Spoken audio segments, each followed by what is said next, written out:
is Caslin, and Always Acting Up. This is the podcast where I share all of my stories and journeys as an actress in the entertainment industry. This episode, we're going to talk with an actor from the UK, as well as we're going to learn all about WeAudition today. But before we get started, I want to give a quick shout out to my producer, Hassani Johnson, you guys who follow along on the podcast, who listen, watch on YouTube, give thumbs up, all those good things. This is for you. Cool. And like I mentioned, I have a really exciting guest today. He does so many different things. And I have to admit, while I was researching, I was like, oh my God, there's so much information. And it was really fun to research. So my guest, you guys, he is an actor, a host, a filmmaker, a director, travel writer, and he is the CEO and co-founder of WeAudition. Welcome, Darren Darnborough. I say it right. Hi, Caslin. Thank you for having me. You get an applause too. Yeah. So yeah, I like to do a lot of like research on all my guests, and I go everywhere. I'm like LinkedIn, I'm on WeAudition, I'm on IMDb, just so I have like an idea to make sure that like I know what you're about, like some of your best things, and you do so much, and I'm like, this is gonna be amazing. I mean, you had a hosting reel with Wee Man and Chris Angel that I thought was incredibly entertaining. Of course, thank you. WeAudition, so I'm excited. This is gonna be really, really awesome. I'm excited to join you. Yeah. And okay, wait. So, and right now, where are you exactly? I am in Honolulu in Hawaii. You're in Honolulu. Okay, yeah. Because when I was researching, I came across your representation and I was like, oh, Hawaii.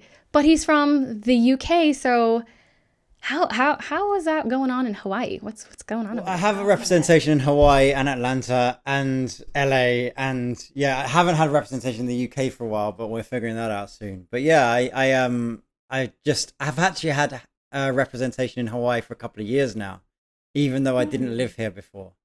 But I came here on a short trip and decided to, get an agent and book a job while I was here on a little vacation. And so I carried on, being in contact with that agent. They technically represented me, but there wasn't a lot of stuff coming whilst I wasn't living here. But now I'm back living here. It's, we've just picked up where we left off, which is great. So that's where like you live, like spend a majority of your time in Hawaii? That's where I have been for the last 2 months and will be, going forward. It's not somewhere I've lived for a long time. Last year I was actually in Vancouver for the entire year. So I spent the pandemic in Canada. Well, I do like Canada, but I have to admit, if I were to have a choice, it'd probably be Hawaii. You say that Vancouver's a really, really beautiful city, and it's got so much just stunning scenery and nature, and just this great diversity of, you have the bays there, you have the ocean, you have the beaches, you have the city, you have the mountains. It's really quite an amazing city in terms of when people talk about LA and they say, oh, I can go to the beach or ski in the same day. You can do that in Vancouver in the same morning. It's kind of crazy. You can go from the beach to the ski slope in 35 minutes. Yeah, I've only been to Canada a couple times, and I admit I loved it. It was very clean. However, I prefer warmer weather. And I just real quick before we get into questions and stuff, I know Hawaii had a lot of flooding. How is everything? Everything's better. I just got a flash flood warning on my phone just as we started this interview, but it's in the North Shore. So Hawaii, Oahu, which is the island I'm on, where Honolulu and Waikiki are, very, very small, but the climate is so different depending on which side of the island you're on. So yeah, there is currently flooding and evacuation just 35 minutes north of where I am. But out here it's bright sunshine and people are surfing. Wow. Yeah, I was looking at the news the other day. Actually, my dad was like, did you see about what's going on in Hawaii? And I was like, no, I have no idea. And it was really, really scary. Lots of really rushing rivers and flooding and not so good stuff. It's been the worst that it's been in sort of 20 years, I think I read. So yeah, such a shame for a lot of those residents up there. People are doing what they can here right now, I think. But it's so volatile here. You'll wake up and the weather will be so gorgeous, and then the rain clouds will move in a second. Mm-hmm. Wow. I mean, as if times are not hard already. Right. So, and then as you guys can tell, as you guys can hear, Darren does have an accent. And so you are from England, correct? Yes, from London. Yeah. Okay. And so that's where you essentially got started with your whole acting career. And that's what I'm like, I need to dig into this. Like, I have to know what you guys are doing over there, because I'm one of those people who watch a movie and I can't get through a movie without going on IMDb at least 5 times. Like, I'm constantly like, who are they? They're amazing. What's going on? And I'm like, UK. And I'm like, so, okay, what is going on over there? In terms of what? What's going on with our industry or with life or politics? Amazing. So I want to talk about your training process, because I feel like much more emphasis on training as opposed to like here in the US. As much as people say social media doesn't matter, it does matter, especially here on the West Coast. So in terms of, let's just go back from the beginning. So what inspired you to get started as an actor? I was always doing kind of school plays and performances at weekends. I was part of a dance class at my weekends, you know, when I was like 5 years old, that kind of stuff that you do just for recreational reasons. And, you know, so I always feel like I enjoyed performing. And then, but what really got me started on it in a professional sense, I went to a pantomime with a friend of mine. I don't know if you guys listening will know what that is, but a pantomime is basically a musical that's on at Christmas time specifically. And it takes a fairy story like Cinderella or Dick Whittington, sets it to modern music, and it's a comedic musical, basically. That's the best way we can describe it for anyone that doesn't know. They're very popular in England. They're like what you do at Christmas time with the family.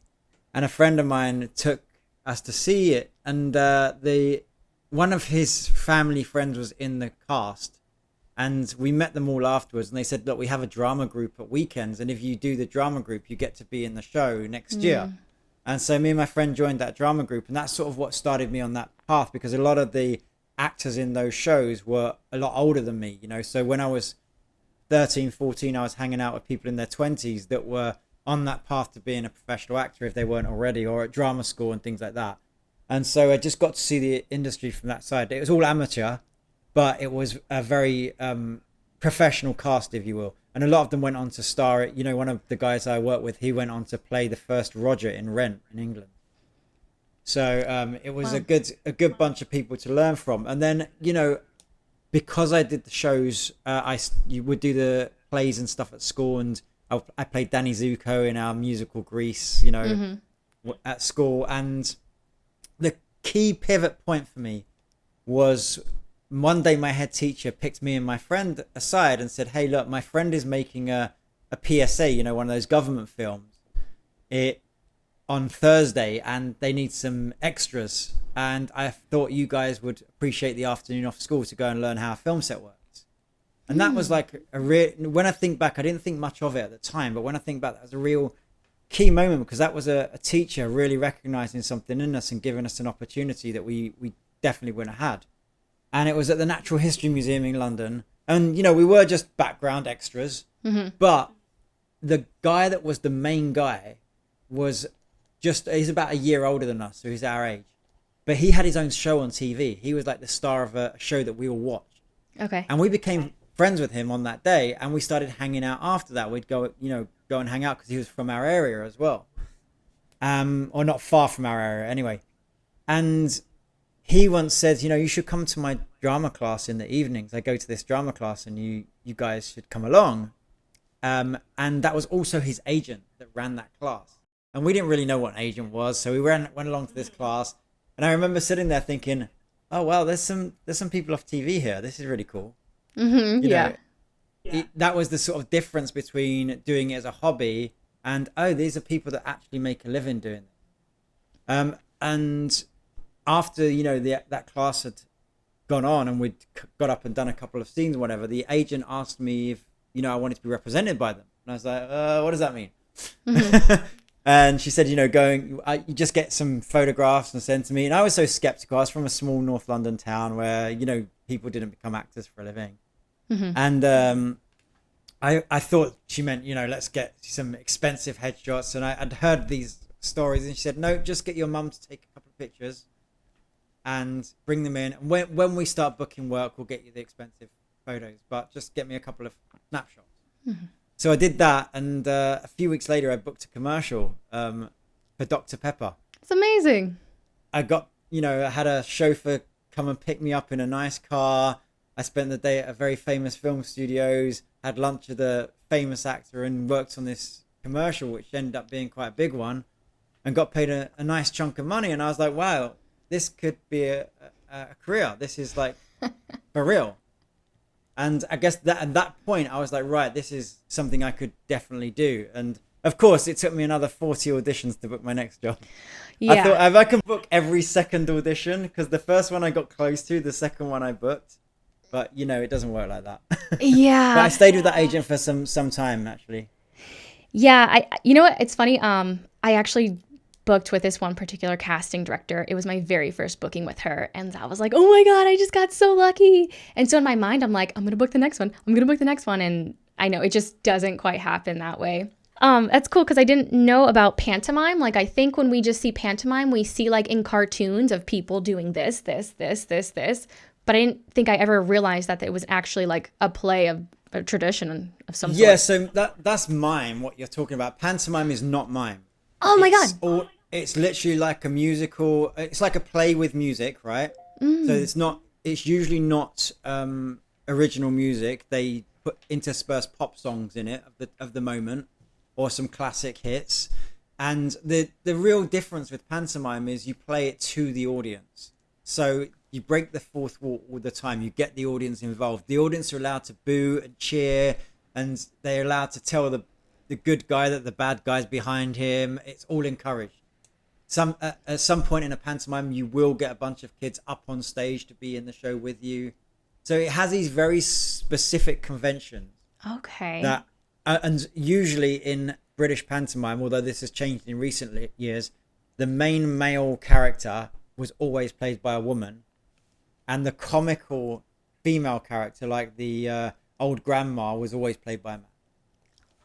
Wow, that's so cool. Now I'm gonna have to like go and do a little bit of researching because I honestly just thought they were the exact same things. Right. No, it's pretty fun, but it's very specific. It's like I said, it's always fairy tales as well.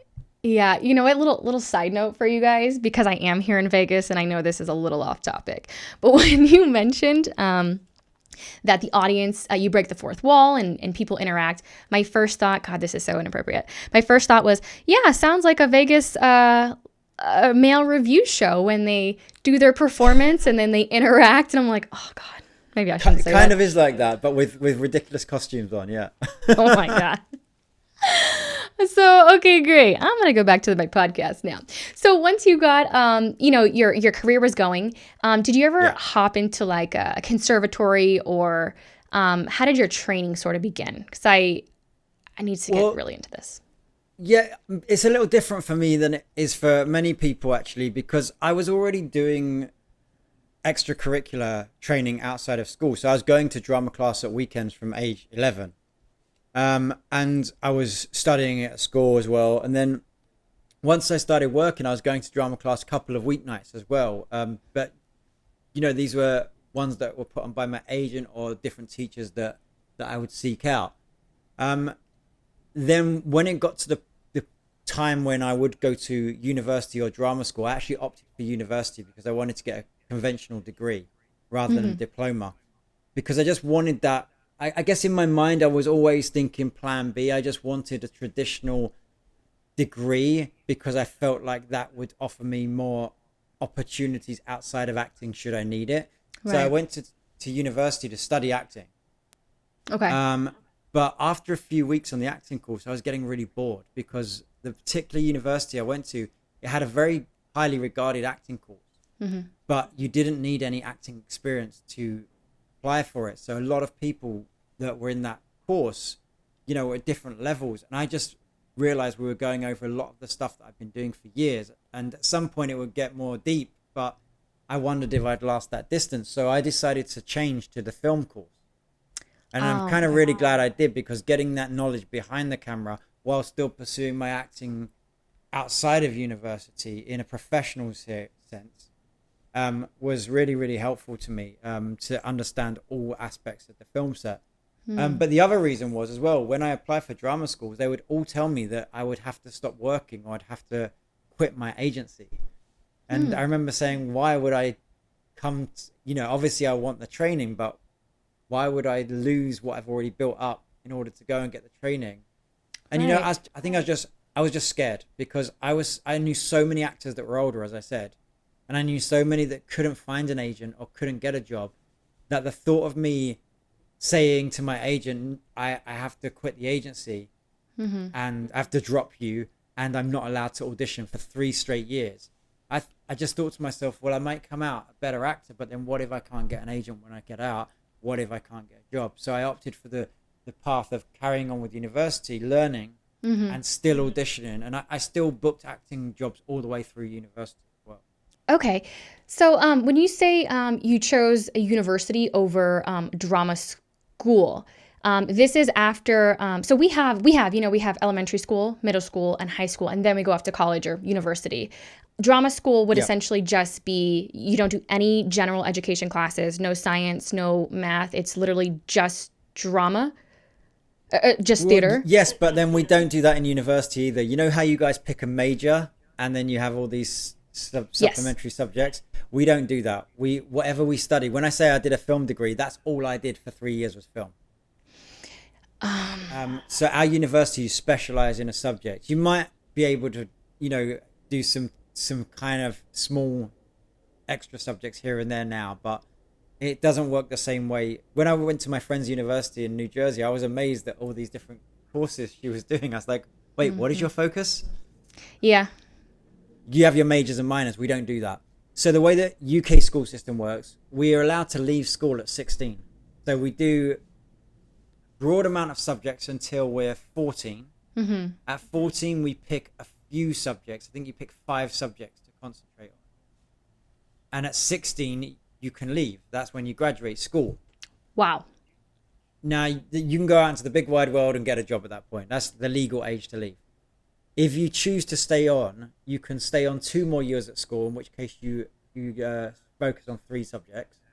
Or you can go to what we call college, which is, not a traditional school system. It's like an adult college where you pick a specific subject or even a few different subjects for 2 years. And then at that point, when you're 18 and you've got that amount of education, you can apply for university. And university is a focused subject for 1 year. Sorry, for a focused subject for 3 years. Okay. Yeah, that would be so much better. And I feel like here in our education system, like you would say, for example, you're going to like a 4-year school. It's almost like your first year and a half, 2 years, you're just doing general education classes. And then you go into your specialized subjects. So that actually, this is like clarifying so much information because I feel like you guys are so much more advanced. I'm not saying that we're not, like everybody's amazing, but you're really just focused on one thing. And you can actually start, like you said, at 16, which is awesome. I would really just love to really get into business right away as opposed to taking all this extra time. Well, and I think, for me, a lot of the things I learned, it's the same as filmmaking, you learn on set. Actually, education doesn't teach you the right things. And that was, again, my concern. It was even my problem with my degree. I felt like I got a decent education there, but I was working on TV sets during that time. And some of the stuff we were being taught, I thought, this just doesn't happen this way anymore.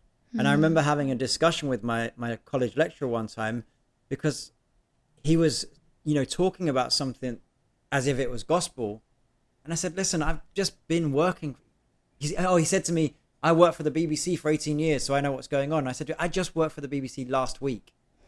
And it doesn't happen that way anymore. So it's this sort of conflict of information. And one thing to mention on the drama school and university thing, the reason I said that I wanted to go to university to get a traditional degree, right, is because when you go to a drama school in the UK, the subject is obviously very focused and specific, and the training is great, but you don't get a universally recognized degree certificate. It's a diploma from that school.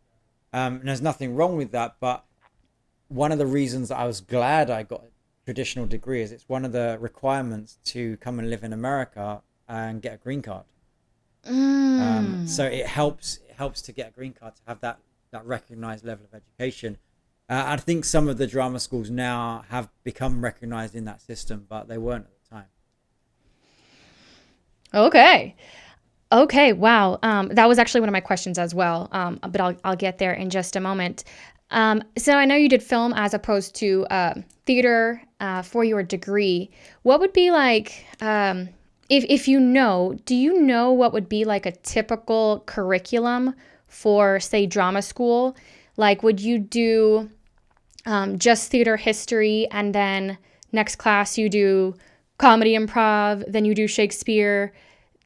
Do you know what the format? Yeah, it's kind of like that. Yeah, I mean, they should be changing all the time as well. They used to be a lot more focused on theatre, and I now think a lot more are focusing on film and television.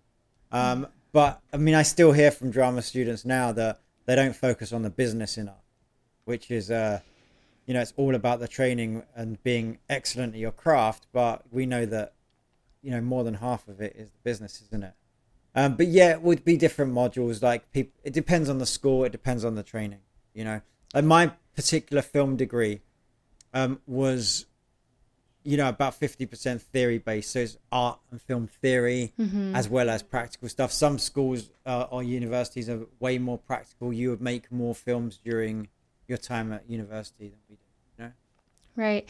And is there something that you guys do? Because I'm always really curious. I'm like, your accents are like on point. And sometimes I'll hear someone from, another country doing like an American Southern accent or a Midwest accent, which is kind of just different. Is that something you guys can like hear better? You guys just train like particular accents? How does that process work for you guys? Well, gee, I don't know, Catherine. I think that could be a little difficult sometimes. I just actually had a American accent class this morning. So we were on Zoom doing a class with my teacher in LA, and there are people from London, and they're all Brits, or they're all foreign, not American. That we met through our LA connections, and I don't think it is easy. I mean, yeah, we try really hard. I mean, I'm thinking about the class this morning. It was not easy, and I still don't find it easy. And I wake up every single day and I read a chapter of a book out loud in American accent, because even last year, where I wasn't doing that for a little bit, and then I started auditioning again, I lost it. Some people are excellent at it, yeah, and some people have to try a little harder. It is tough for us, Yeah. But if you hear someone English that has a flawless American accent, it's just they've worked really hard. It's not easy. Yeah, because I was like, I wonder if this is like part of the curriculum. Like, you cannot graduate unless you take a class in American English accent, or you have to do like X amount of monologues with an accent, because they're so good. Like, I'm really good at listening to different accents, and sometimes I can pick it out, but other times, like, that's really impressive. I would have never, ever guessed. Yeah, I think it depends on the school. So some of the schools would be more focused on, film and TV or working in an American context, and others would be very traditional and about British theatre. So yeah, I just think it depends where you go. Okay, so I guess you guys, we just need to study a little bit more. Take a dialect class. Well, no. Here's the thing, though. You said at the start that Brits are sort of better at that, but having lived in America for so long, I don't think we are necessarily. Our training is considered by the world to be, superior for acting coming up. But here's the thing that British actors do a lot, that I see a lot, is then they stop training. They feel like they've got it, they've done their 3 years and they're good and they don't need to do it anymore. What I see when I moved to LA, I was amazed at how often people were in class, how often people worked on their acting every day, even if it was just helping friends out with auditions or self-tapes. In LA, people are doing this every single day if they're acting. In England, my actor friends are not. It's gotten better lately, I think, because the market opened up more. But there's a lot of, sort of resistance to training after you finish drama school, especially when I was growing up. Is there not as many classes there, like that you can just drop in, or is it more just like there's a conservatory and then there's like a couple classes here and there? Because I feel like LA in particular, this is just my thoughts and my opinions, I feel like we don't have as many like conservatories and trainings. It's just class. So maybe it's opposite. Yeah, I mean, there's an abundance of classes in LA. Some are good, some are bad, some are awful, right? So yeah, there are less classes in the UK for sure. There are less, but they're not non-existent. But there's probably less because people don't do it as much because they're not seeking it out. And I think it's a sort of waterfall effect because there is less work in England. And if there's less work, you feel less active as an actor. If you feel less active as an actor, then you aren't thinking about training so frequently. You know, I know we're going to come on to WeAudition, but one of the good things about WeAudition is this daily training that people are doing. And I've noticed British actors are training more and working more because of a platform like ours than they were before, because that community of people didn't exist that wanted to do what they did. Gotcha. And now they're seeing how hard other people around the world are working, you know, and it sort of wakes you up and makes you think, well, if I want to play in the big league, I've got to be putting the time in. Something that Jennifer said on your podcast a few weeks ago, Jennifer Lynn Warren said was, you know, there's someone out there that's taking this time to chill. Trust me, someone like her is working every day harder. And that's how I feel about it. There are people doing stuff every day. That was actually one of my favorite things that she said. I don't remember exactly which episode it was, but she's like, just so you know, there's someone out there who's working harder. And if you don't want to be able to compete, something along these lines. But she's like, I'm out there and I'm working hard. So if you're not, you're going to have to be competing against me. And I was like, yes, that's it. And so once you, say, for example, you graduate your university in 3 years, I feel like I heard this somewhere. Are there more opportunities like for agent nights and representation, or is it still sort of the same process of getting work? Because I feel like I had heard somewhere that agents, you guys have like maybe like what's it called? Like your final, and agents are there, and it's just a really good way to sort of get plucked. Is that true at all? Yeah, so all of the drama schools have a showcase night at the end of where they invite agents to. Yeah, they invite agents to come and look, and some people do get picked up from that. Yeah, I don't know if there's more than I haven't been part of the US schooling system, so I'm not sure if there's more. I certainly know that kind of showcase model exists in LA for everyone that just wants, you know, pay some money and put up a piece. But the drama schools in the UK, one of their big things that they do is bring agents and managers and cast and directors into that final show to watch. Yeah, I mean, what a better way to get new fresh talent is to go to these universities where they're literally like training. And so what is it that happens, what prompts an actor in the UK, or I guess anywhere, to leave? Because I feel like, I mean, is it just that it's a really small country and there's not enough opportunities? I mean, I think everyone's different. I think the key things that would prompt somebody to leave is number one, opportunity. Just feeling like you're not getting the opportunities to do the kind of work you want to do. Certainly that was, I wanted to leave when I went to Los Angeles. It was around 2006. And I wanted to leave at that time because I was getting bored of London in general. And London's a great city, but I'd spent my early 20s there, you know, I'd grown up there and then spent into my early 20s. And it just felt like I felt like I knew what was going on. I was involved in all the things I wanted to be involved in. And I felt like I was on a bit of a hamster wheel.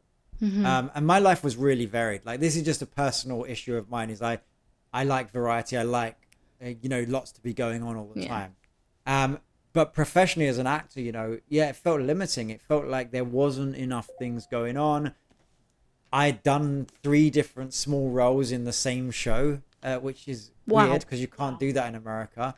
But at the same time, I wasn't getting seen for that show and that show and that show. And I'm thinking, well, how come I've done this show 3 times with 3 separate characters? But I really want to do this show, but I never get. But then my friend gets in with this company all the time and never gets seen for this show. It just felt very closed shop. But but ultimately I moved for a change of lifestyle. Now, some people move because they think there's better opportunities there in America, or they like the work differently. You know, I will say this about English work, English film and TV industry, I feel it is either exceptionally amazing or it's kind of mediocre. And so we have the big standout projects and shows that everyone knows, but then on a day-to-day level, it's not great quality. I see. And you know, like, here's to give you an example. When I first moved to Los Angeles, my agent in LA looked at my show reel and said, my demo reel, and said, "Yeah, this is great. We love the work on here, but would you mind moving the student film to the end of the reel, and can you put the feature film on the front of the reel?" And I just started laughing because the student film they were referring to was England's biggest watched TV show. Wow. And the feature film they were referring to was a student film that I'd shot that like 2 weeks before in a university in LA. And like the quality of work coming out of this university. And that was on the front of my reel for despite me having a show that 19 million people watched. Wow. And along with that, because I was curious, because we actually had a friend. She was a lead in a TV, she co-star, lead, supporting. She was like regular on a TV show actually in New Zealand, and it was so funny because I was like, dude, you're killing it, your career and everything is going so great. And the thing was, and I don't want to bash anybody. This is just what I've heard is that she wasn't getting paid enough as the lead, that she was still having to take a job like a supermarket or whatever. Is it similar to that there? Because I know we have SAG and we have our SAG rates, but yes, it is. Yeah. Oh. I did. Well, the thing is as well. Yeah, in English shows, the whole rates of pay are completely different. They're wildly different. Now, some of that is reasonable because, you know, when I moved to America, not only the cost of living is higher in LA than London, right? It is. It might be nicer. We've got palm trees and pools in our courtyard, but literally the cost of groceries is more. The cost of rent is more. But also something like health insurance. We don't pay for health insurance there, so you have to earn more as anyone, not just an actor, but you have to earn more. But then the residuals are a massive difference. Daily rate is a big difference. It's all a huge difference.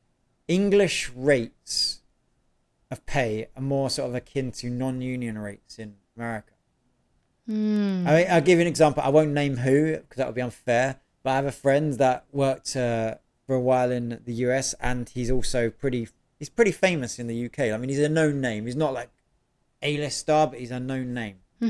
And he was getting paid more money for one episode of a TV show on the CW as a guest star than he was getting paid to be the star of a show in England for 6 episodes.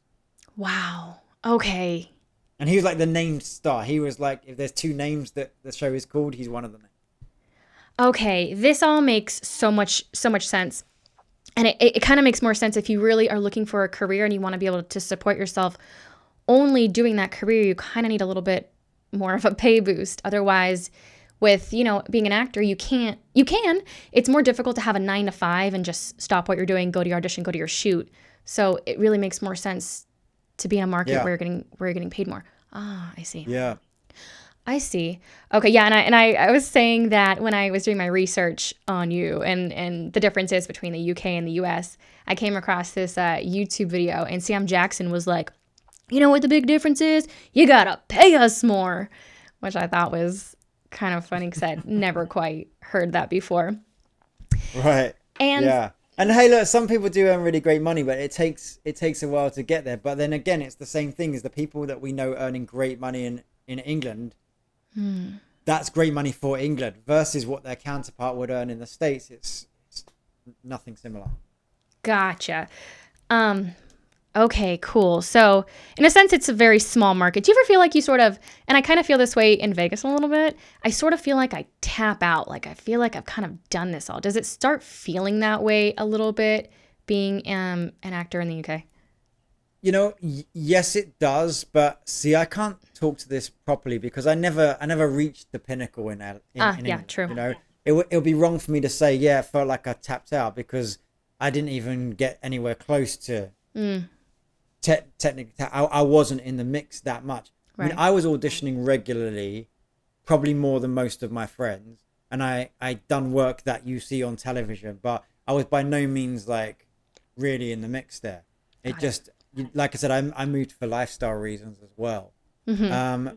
But now now I'm older and I know a lot more people who are in the market there. Yeah, they feel like they're tapping out when they've reached a certain, because unless you're James Bond or unless you're, you Right. know, a lot of the British actors that are doing amazing right now, they like take someone like Regé Jean Page. He's a friend of mine, Mm-hmm. the guy from Bridgerton, right? The Duke. Mm-hmm. He was doing well in England, Mm-hmm. but then he did an American show, Roots, which he was Chicken George in, and he did an amazing job.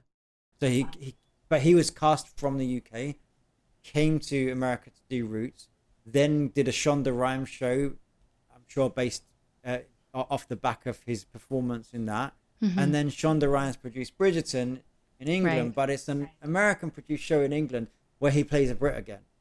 So you look at that, one could ask you, if he didn't do the big job in America, would he have been up for the job there? He had the talent all along, but perhaps it's the exposure in America that blew back the other way. What I would suggest. Fascinating.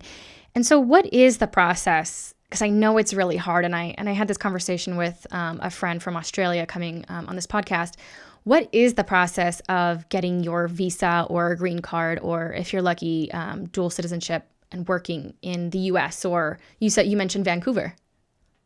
Yeah, well, I didn't work in Vancouver. I was just living there. Got it. But it's the same. It's the same as America. I understand. The process is really, you have to be legal to work in the country. Simple as that.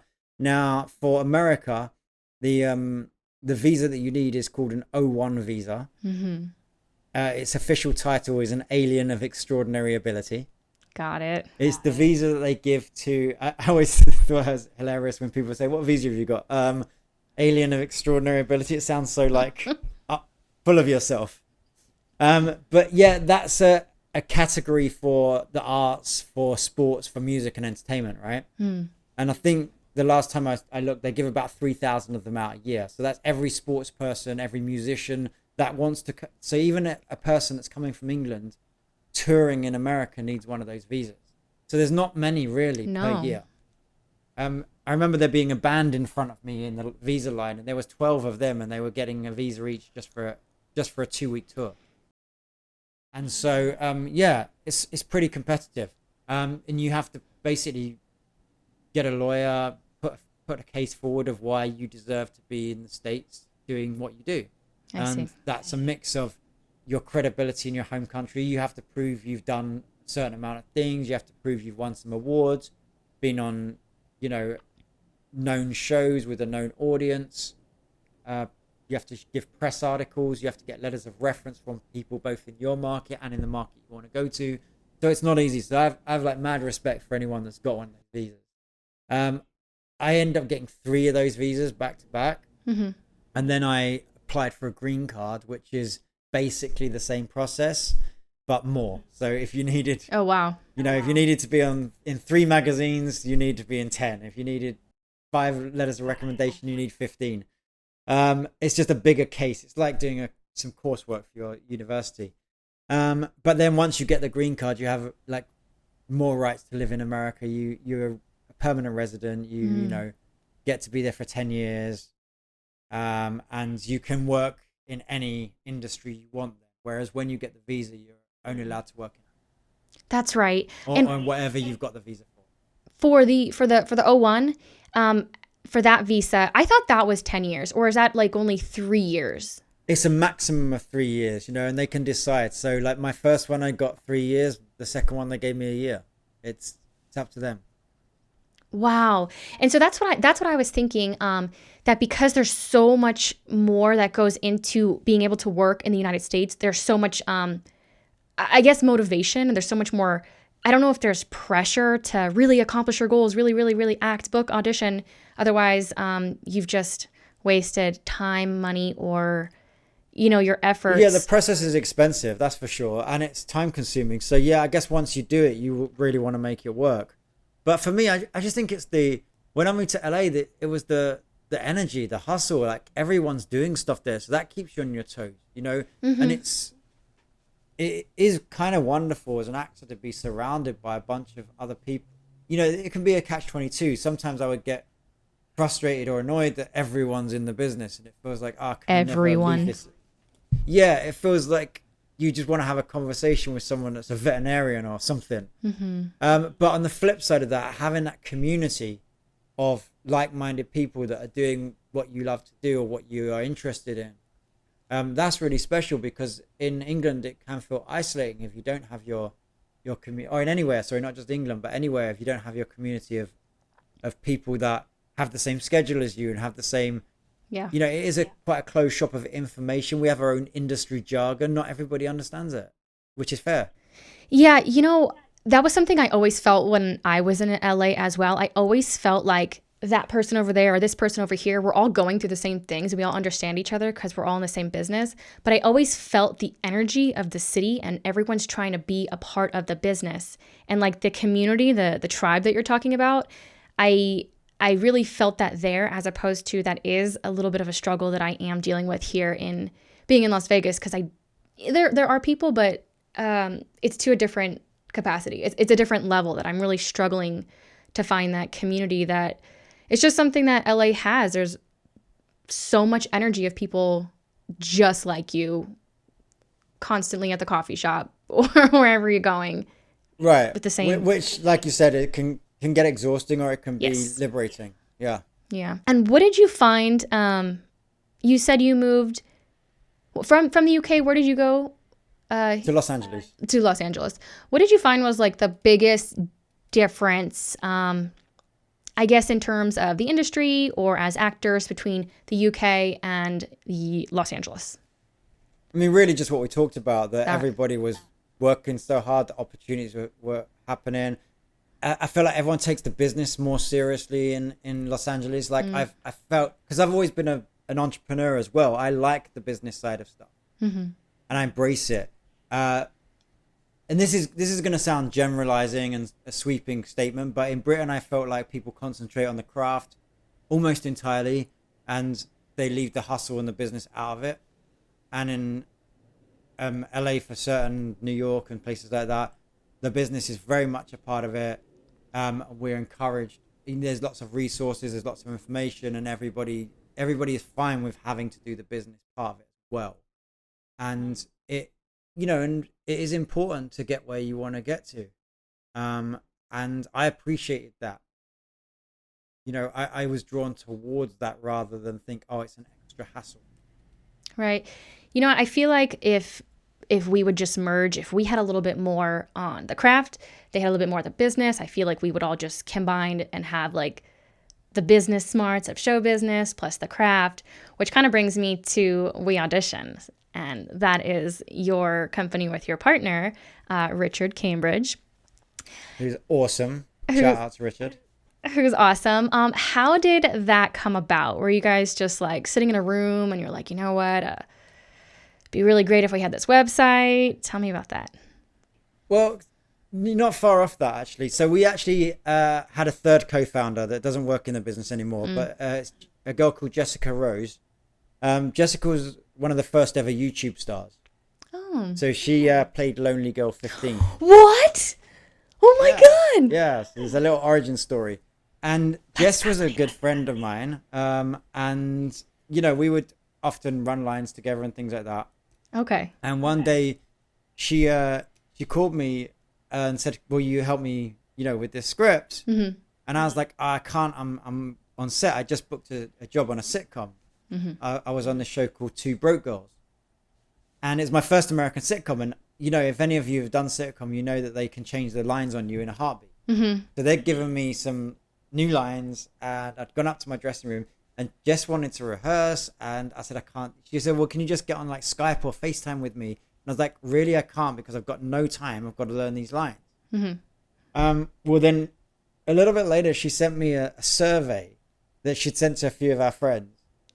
And there were some questions about, rehearsing through FaceTime or Skype. Mm-hmm. And I remember texting her back saying, I can't talk to you about this now, but I think I know what you're thinking. And let's have a proper chat about this because it's kind of cool. Wow. And so we met up the next day and she was like, well, what do you think I'm thinking? And I said, I think you're thinking of putting together a group of people that are all ready to read with each other through video chat. Because she used to rehearse with her mum in New Zealand. Oh, wow. She used to get home from her evening job and Skype with her mum. Mm-hmm.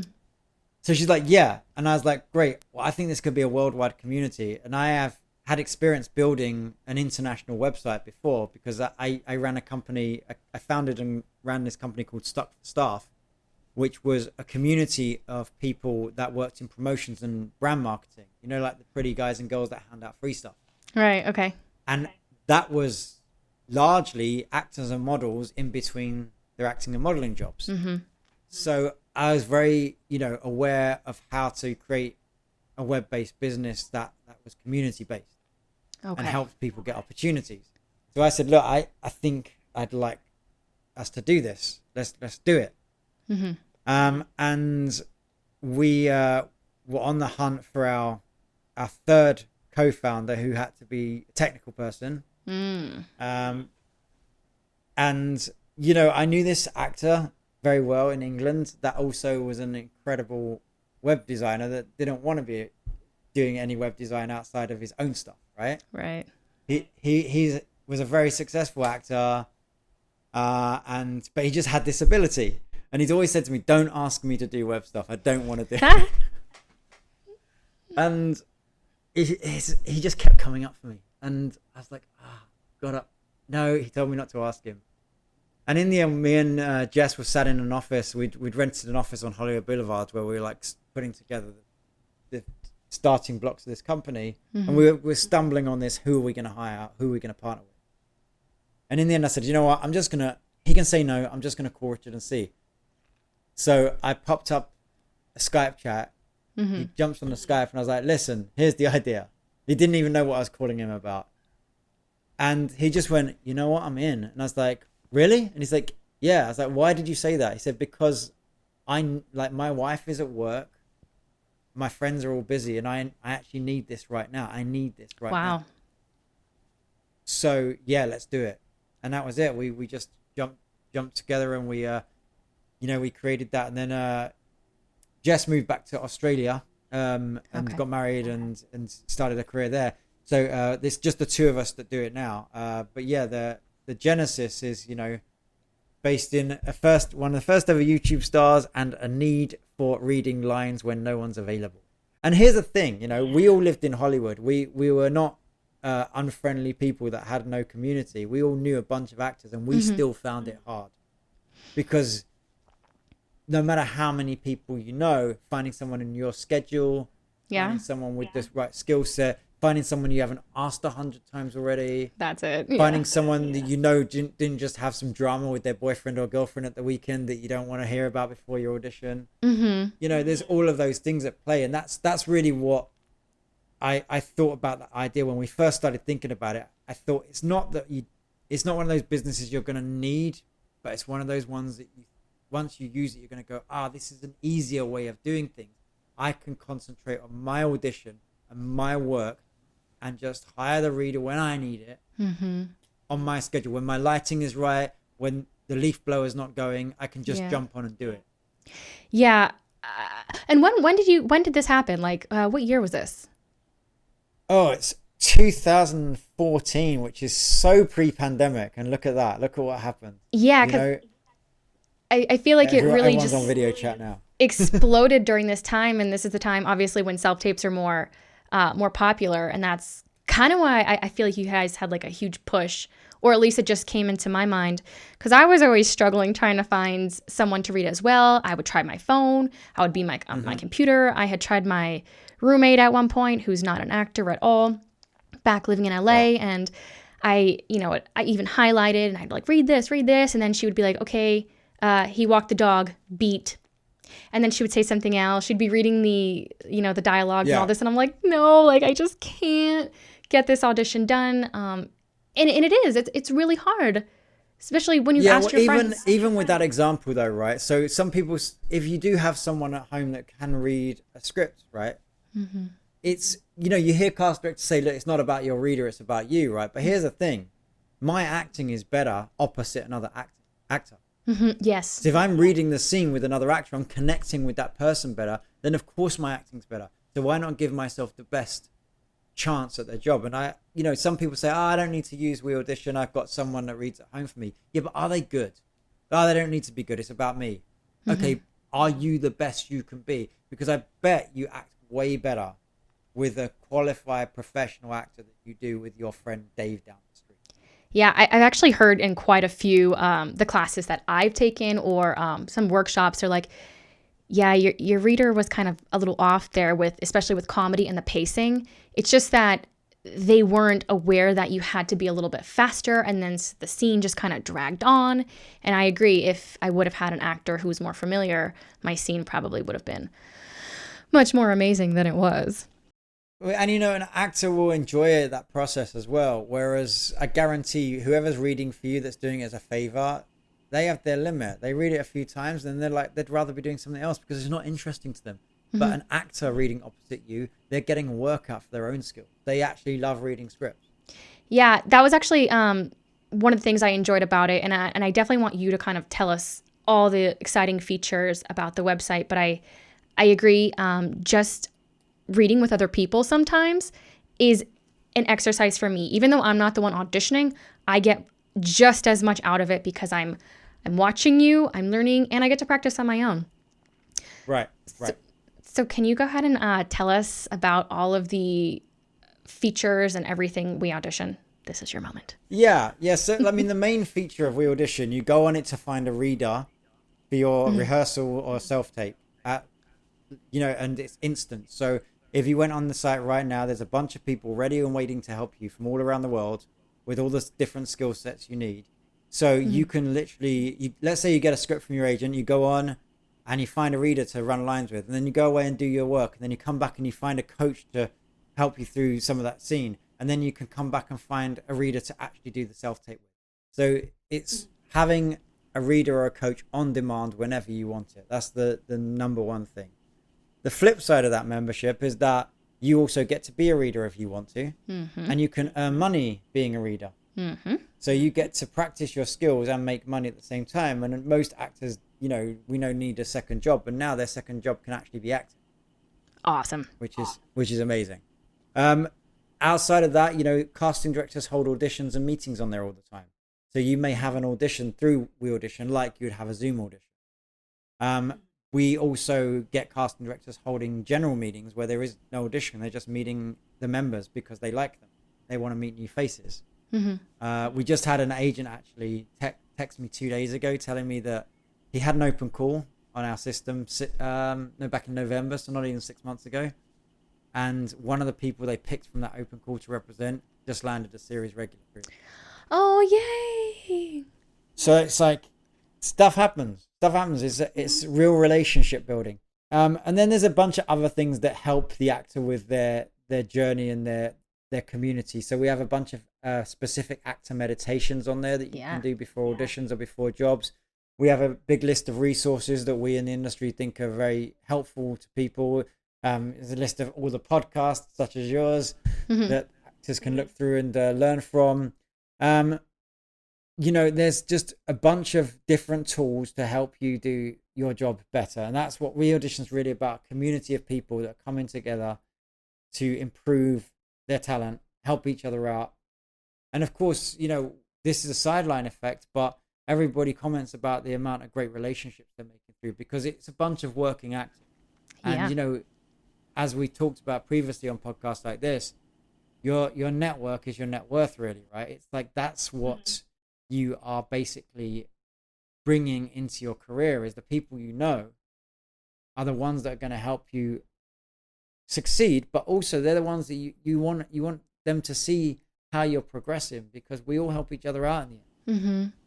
Really community and relationships. Yeah, actually, I was talking to my friend Jen, Jennifer Lynn Warren. Hey, I'm gonna have to get her to watch this because I'm like, yo, we're talking about you this whole time. But that was one of the things we were talking about. She's like, yo, you gotta get in there. You gotta start reading. She goes, I have been reading and meeting people who are like huge series regulars, just helping them with their auditions and just talking to them. And she goes, I'm learning so much. It's amazing. She goes, you have to get on there just to read. So I'm like, oh my God, okay. That's fascinating because everybody needs a reader. Like we all need someone to help us with these auditions. So I think it's fantastic. Right. And that's the thing is we do have huge series regulars on there doing that. So if you think about going back to my analogy of when you're reading with somebody that is just a roommate or whatever, there's no opportunity to learn from them. Right. Now, if you're reading with a series regular, they are as good as a teacher. They are as good as a coach. Because they've got hours and hours and hours of on-screen experience. So even whether you're their reader or they're your reader, you're going to learn something. And it's just good practice to be in a room with those people. And here's the thing, remember this as well. If you're reading for a series regular, I know some of our members have not long come out of drama school and they're getting these amazing reviews from people on television. There's one guy that a series regular actor goes back to the same guy all the time because he loves how he reads. Now, of course, this isn't guaranteed, but you telling me if a role comes up on that show and this guy's right for it, that series regular can't be like, hey, I know a guy that'd be perfect. Of course they can. When you're like 3 seasons deep in a show, you have that much power to suggest for sure. And that's, it can't be bad is what I'm saying. It's, you know what, it's really inspiring and motivating just to hear and just to think of like the possibilities that could come just by reading with somebody else. Did you ever anticipate, I mean, the goal obviously that WeAudition would become and blossom to what it is today? Yes and no. I have this theory that as an entrepreneur, you have to be a little bit obnoxious, right? And I use that word in a loose term, in a loose way, but you have to believe in your idea if other people don't get it, to the point that you almost have to force feed it sometimes, right? And it's just about having an audacious idea and being like, no, I'm not saying like I'm right, you're wrong. Right. But you might have to say to your audience, you don't see it yet. But my job as an entrepreneur is to be a futurist, right? Is to say, well, you know what? You just don't see it the way I see it, but trust me, you will. Now that can fall flat on its face. It might not work and you might not. Right. Now we knew there was something with WeAudition that we wanted to build. It has gone through iterations and ebbs and flows. It's not the same site as it was when we first launched, but the core product is the same. The core thing is about people rehearsing with you. We were actually called We Rehearse at the start. I did see that. Because we hadn't yet built the audition part of it. And then once we put auditions on there, we felt that was a better name. But at the start, we saw it working and we're like, yep, this is working how we wanted it to do. But it just didn't catch fire in the way that we wanted. And there was a core group of people that thought it was the best thing ever. And then there was 98% of other people that didn't even know it existed, right? And we did come to a point in the journey where we were like, we can't keep doing it. This is too much work to solve a handful of people's problems. And at that point, we nearly did close it down or sell it. And it was only in that process where I was putting feelers out for who might want to buy this. Right. That we got some very interesting responses. We realized there were people in the industry that knew about us that we didn't realize did. And I just thought, no, there's something in this. We can't put it down right now. We have to keep going. And so Richard and I agreed to go full force on it. We're like, we've got to, triple our output because it's either got to fly or die. Right. And luckily it flew. Yeah, luckily. And it's through hard work and perseverance for sure. Oh, a lot of hard work. I believe you. Just this podcast is like so much work. And I feel like it probably helped. Not that the pandemic is like good at all, but like self-taping wasn't as big as it is now.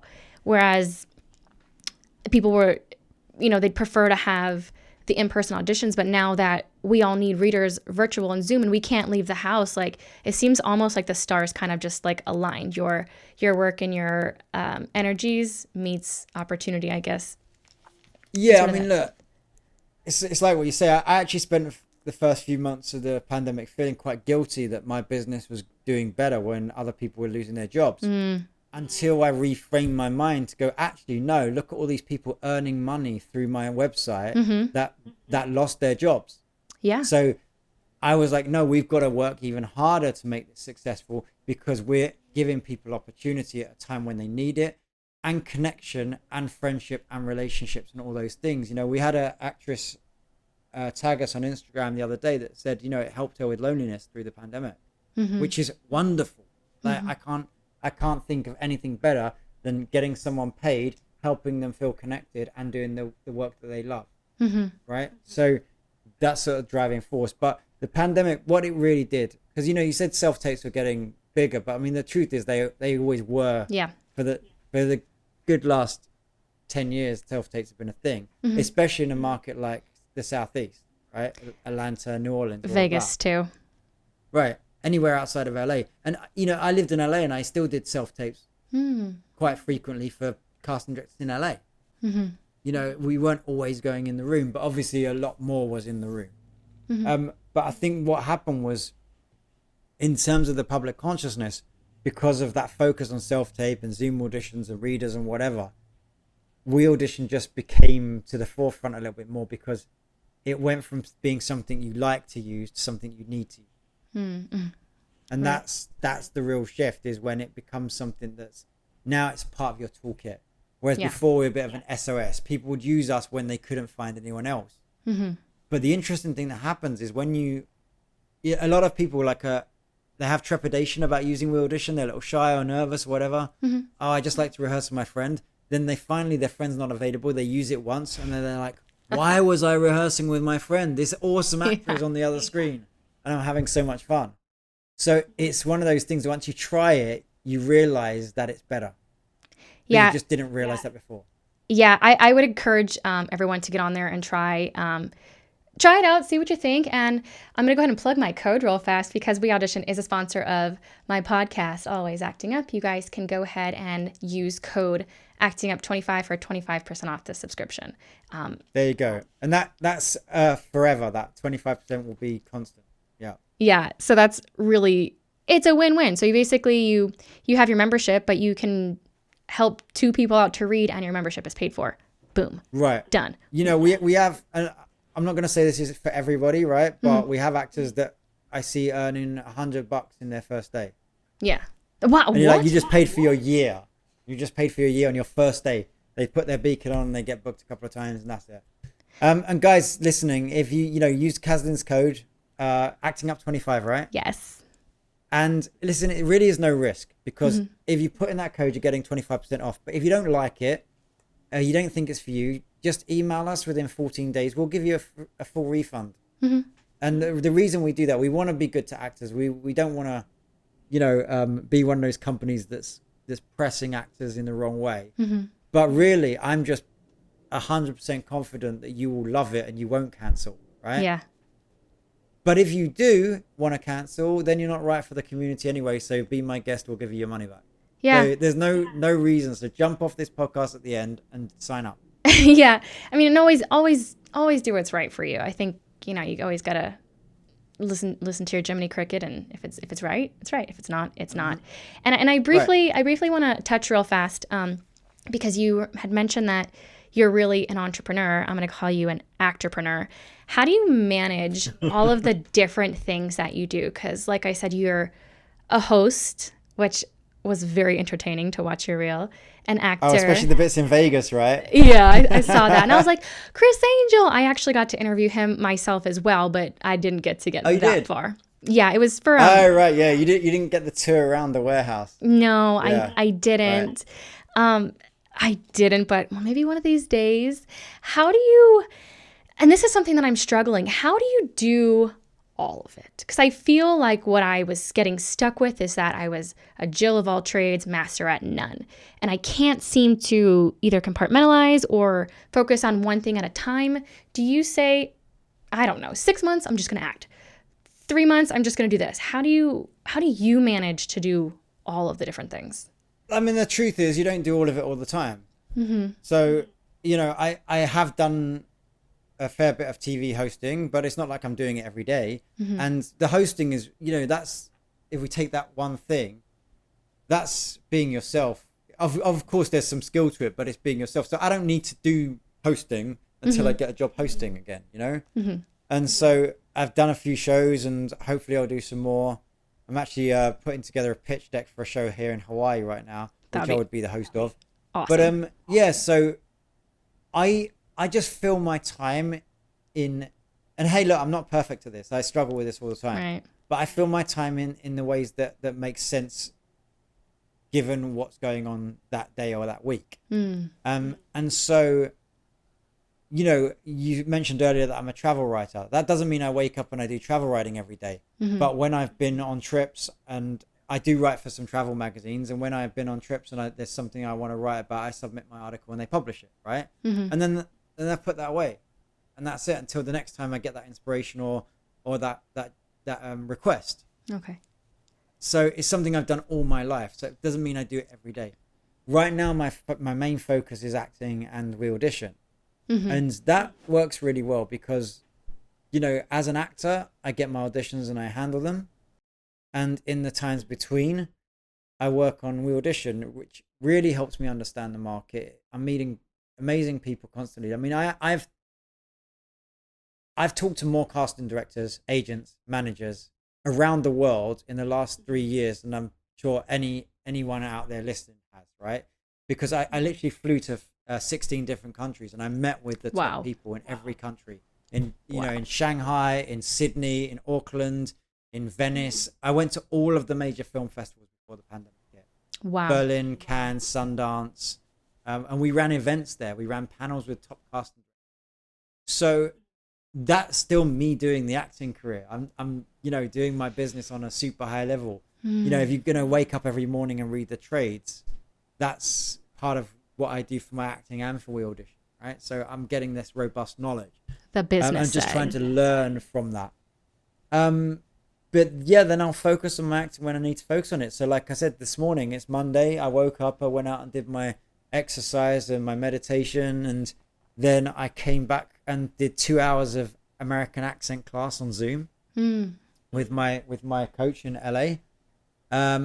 Then, I've been doing some work on WeAudition before this interview. This is now a WeAudition / acting interview because we've talked about both. I see. And I'll finish this interview and I'll get back on doing some stuff on WeAudition. We're currently building the iPhone app and we're putting some new features in. And so me and Richard work on that every single day.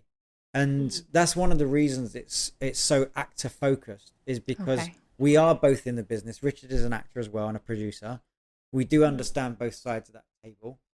But we're working on it every day. So when we see things that can be improved or we get feedback, we're tweaking and adjusting. So as an actor platform, we can be really nimble. We can make those adjustments with what we see happening in the industry or in the career. So it all kind of fits into each other and it kind of interweaves is the point. But on the flip side, I get overwhelmed regularly, Yeah. I've definitely had that struggle where I was just like doing photography and then I was trying to make this skit and then I was acting and I was hosting and I was working at the trade shows and I'm like, oh my God, it's too much. And I was like doing everything, but like nothing was really like 100% into one thing. And sorry, I was curious. And I just had this conversation with another podcast guest, Mark Comstock, who is the president of SAG-AFTRA in New Mexico. Right. He's also an actor. I was curious if you found that now that you have WeAudition, do you find that your public profile as an actor has greatly benefited because you are getting to meet so many more people? Or do you find that people know you as the creator of WeAudition? That's a struggle because for a few years I didn't want to be forward facing with that, because I was concerned about like being the guy that runs WeAudition versus being an actor. As the platform got bigger and more useful, I was more fine with being the sort of front facing person, but also I felt like I had to leverage my own contact for the good of the community. And I think that's why we've been more successful, is that we bring our years of experience and contacts into the community and help other people benefit from it. Like, I give you a great example of that is one of my good friends is the casting director of The Witcher. Yeah. Now, I've known her since she was an actress. We did a film together many years ago. In fact, many years before that, I cast her in something myself. How funny. So we have a long relationship, you know.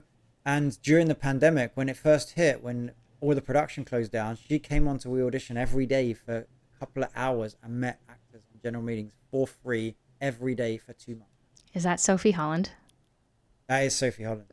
Yeah, I was like, I've seen her name out there before. Right. And she's wonderful. And she called me up and said, hey, can we do this? And I'm like, yes, you can do this. Right?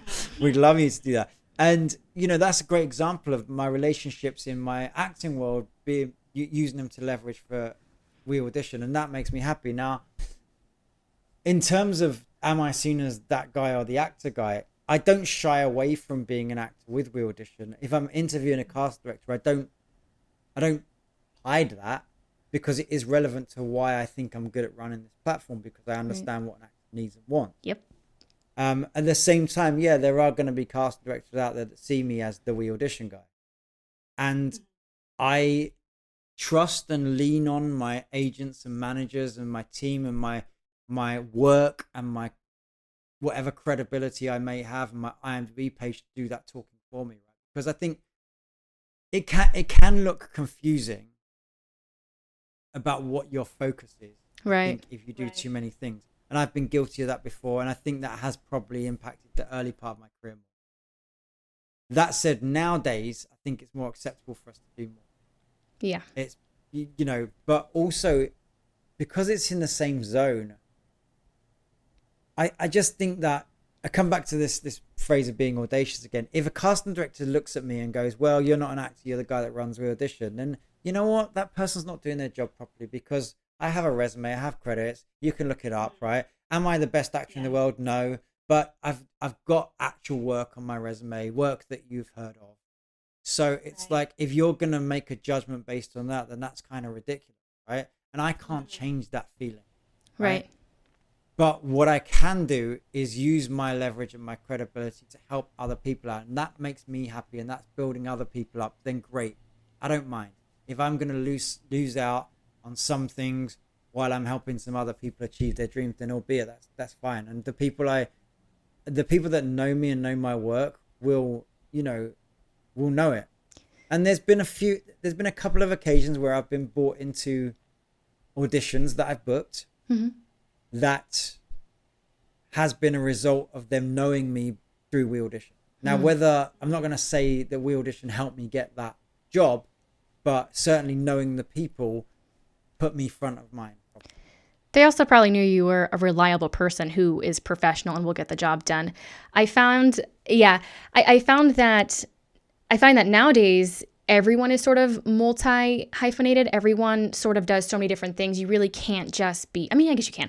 It's just easier if you're a writer who also does this, and this. I don't think the whole industry is what it was maybe 10 years ago when you were only an actor.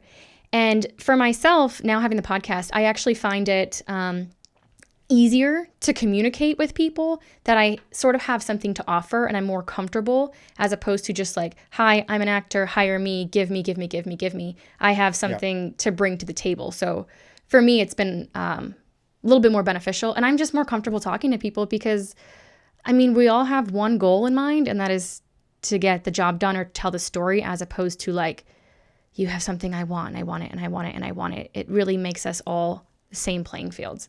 Yeah, well, that's a really interesting point, Kathleen, because that hierarchy is something that I'm interested in breaking down a little bit more, because actors traditionally, they put casting directors on these pedestals and be like, this is the person that can give me the keys to the secret that's of eternal abundance, right?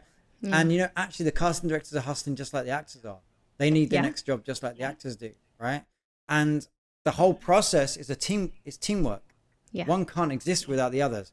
And when you start, one of the things that's been great about WeAudition is that I get to talk to people, whether it's at film festivals, whether I'm interviewing them on an Instagram live, whatever. I'm talking to them on a peer-to-peer level, right?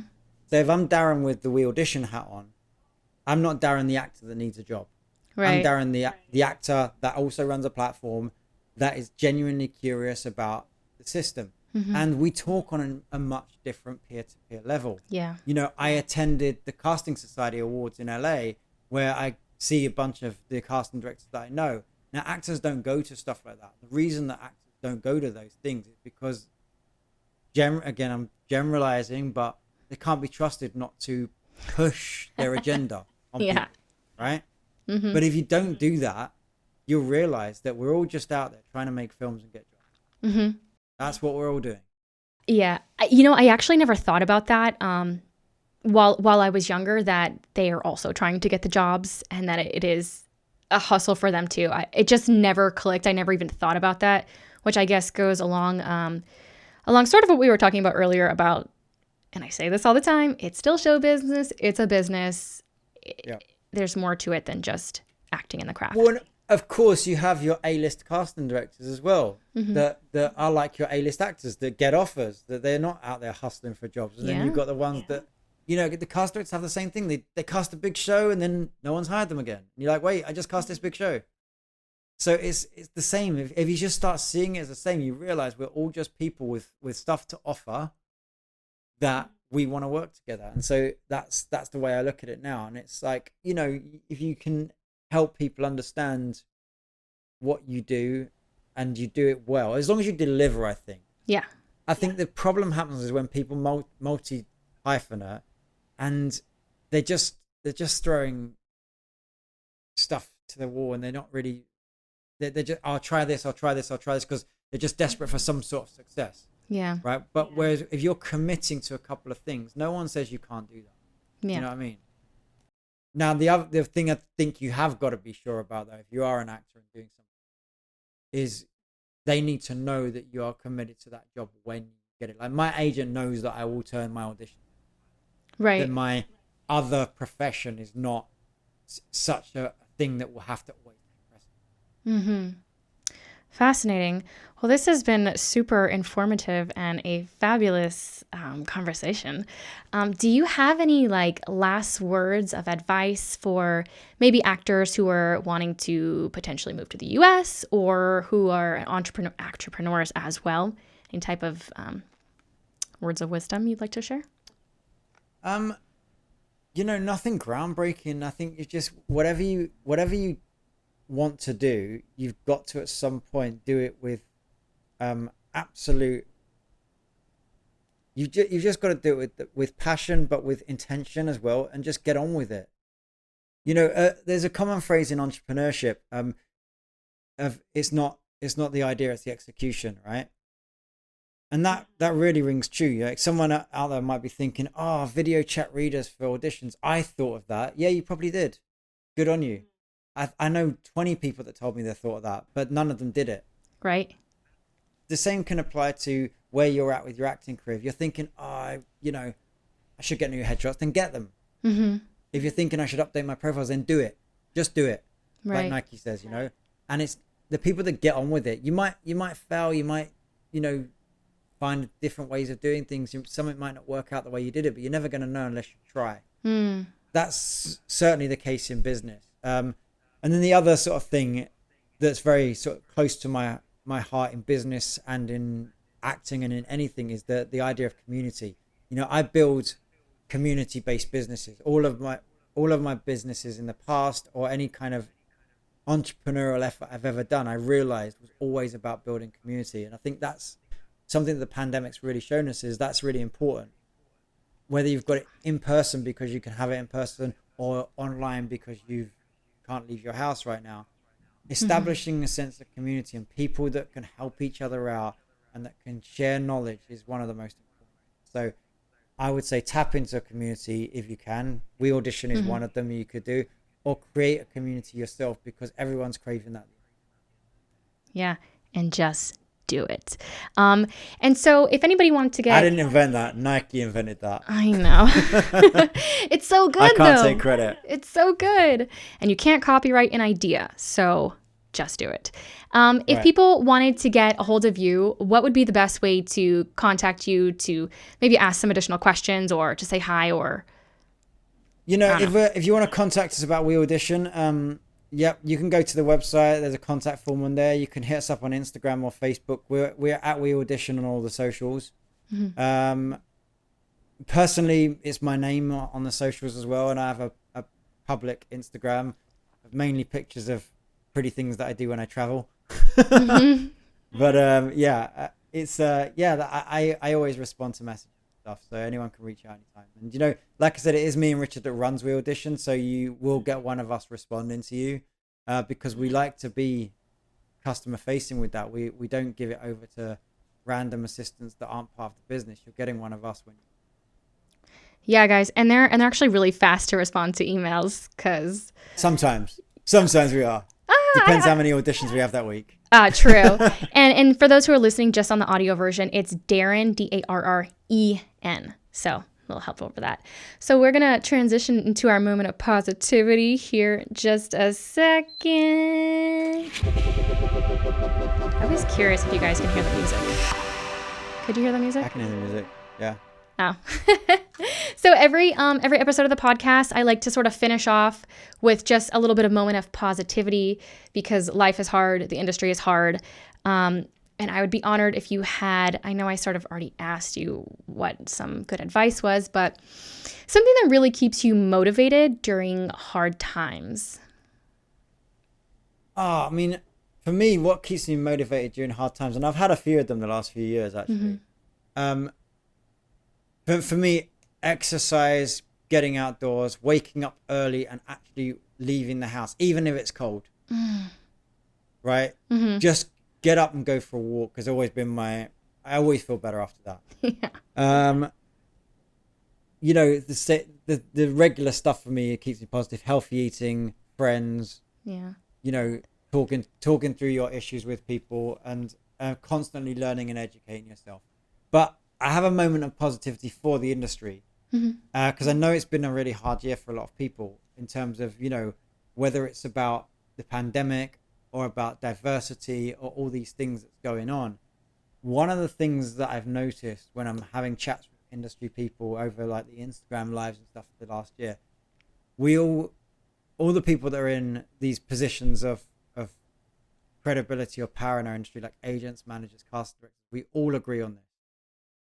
As hard as this year's been with production shutdowns and pandemic and all of these bad things that we hear about, I don't think there's ever been a better time for actors in terms of your resources, in terms of your leverage. Even though like we have a diversity problem, it's changed massively. There's never been a better time for it. Mm-hmm. Even though we don't have in-person auditions, well, guess what? That means anywhere you are in the world, you're now being seen for auditions. You might not have been 5-10 years ago. You had to be in one of these expensive cities and drive your car all across town. But the main thing that I think to get positive about, there's just an abundance of learning. When I started out acting, I had books in the library. I know. That was it. Now all the information on the internet, the amount of casting directors that are doing live chats or podcasts, like we never had access to that information. And now you're getting to know what they look like, what they sound like, and their advice. It's like just soak it up, because stuff is, coming back, as we know. The shows are starting again. But guys, you've never had a better amount of information out there for you to do the best with your career that you can do. So go out and use it. Yeah, I know. I think about that all the time. I'm like, man, if I just had like some of this information, like 10 years ago, it would have been like a whole different, I mean, it really has just evolved with so much, because I read my information on Backstage at the library because I didn't have a subscription. So I went to the library to read Backstage magazine or a newspaper, whatever it is, Backstage or just whatever I can find in books. And now it's just like, let me do a couple clicks and wham, bam, thank you, ma'am. There it is. Right. Yeah. The information is out there and the people are out there, and it's just, you just have this access. It's amazing. Mm-hmm. Well, guys, access and information. Is there any other topics? Are you going to be on any TV shows or anything we can catch you on in the meantime before we wrap up here? Well, the next thing that I'll probably be seen on, or not seen on as the case may be, is it's a horror film I recently wrapped with. It's a new puppet horror. It's all done with life-size puppets. I'm part of the cast with Jordan Peele. Some of you may know that guy's name.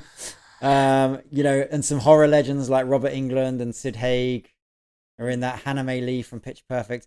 That's a really exciting project. It actually has been filming for a couple of years, and then they managed to complete it during COVID. So it's in the edit right now. So that's called Abrupt Show. So look out for that. That is so exciting. I currently feature on a podcast as well, like a fictional podcast called From Now, which is made by Reese Wakefield with Richard Madden. So that's a couple of things. But I'm in Hawaii and I'm hoping to shoot some more shows here. Oh, that would be amazing. I have an audition for one right after this. So okay. Yay. Well, good luck. Crossing my fingers. Good luck to everybody. Thank you so much for joining us here today. You guys check out, go on WeAudition, check it out, try it, get information, be a reader, get help for your auditions, and all that good stuff. Make sure to like, comment, subscribe, do all that fun stuff. And thank you, Darren, and I'll catch you guys next time. Thank you for having me. Bye, Kathleen. Yay! How exciting! How was that for you? Was it good? It was perfect. That was awesome. Oh yeah, we're done. I'm glad to hear. I have a tendency to ramble sometimes, but No, it's totally fine. No, I loved it because I'm like just listening, soaking up some information and